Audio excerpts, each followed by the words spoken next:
মানে ইসে নমিনেশনে ওই জন্য কিছুটা কয়েকটা জায়গায়, বাট যতটা এক্সপেক্টেড করা হয়েছিল অত না, কয়েকটা জায়গায় একটু ছোটোখাটো ঘটনা ঘটছে, ওইগুলি ব্যাপারে আলোচনা হয়েছে।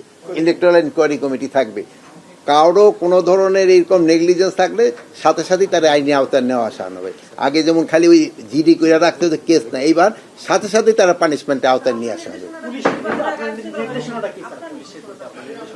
পুলিশের করতে আমার নির্দেশনা, ইলেকশনটা হইতে হবে ফ্রি, ফেয়ার, ক্রেডিবল এবং উৎসবমুখর। 2014, 2018 এবং 2024 নির্বাচনে যারা ছিল তাদের আমরা ম্যাক্সিমাম চেঞ্জ করার চেষ্টা করব।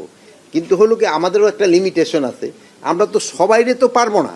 আমরা প্রথম দেখব যে যারা এই 3টা নির্বাচনের সাথে জড়িত ছিল তাদের আমরা প্রথম বাদ দিব, তারপরে আমরা দেখব যে 2টার সাথে জড়িত ছিল তারা, তারপরে যদি দেখি যে না আমার কাছে আরও অ্যাসেট রয়ে গেছে, ওইটা তো আমি একটার সাথে জড়িত তাকে বাদ দিয়ে দেবো।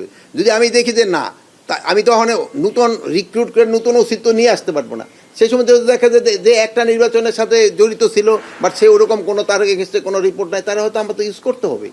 আমার দেখেন তো নতুন কোনো কিছু নেই, আমি তো বলতে পারবো না ভাই এই আসো আমি আজকে ওসি নিয়োগ দেবো 100 চলে আসো, এই তো আমি তো পারবো না।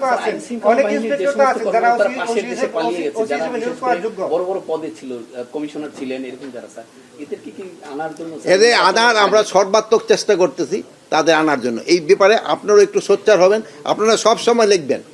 আর ওই দেশে সাংবাদিকরা যেসব বলে, আপনারাও তো গেছিলেন, সেই সময় আপনারা জিজ্ঞেস করতে পারতেন ভাই তোমরা এই সব ক্রিমিনালকে কবে ফেরত দিবা। আমাদের কাছে তারা না, দে আর অল ক্রিমিনাল, তাদের আমরা যে কোনো সময় পাইলেই নিয়ে আসবো। প্লাস তাদের সাথে আমাদের একটা এক্সট্রাডিশন ট্রিটি আছে, আমরা চেষ্টা করতেছি তারা আনার জন্য।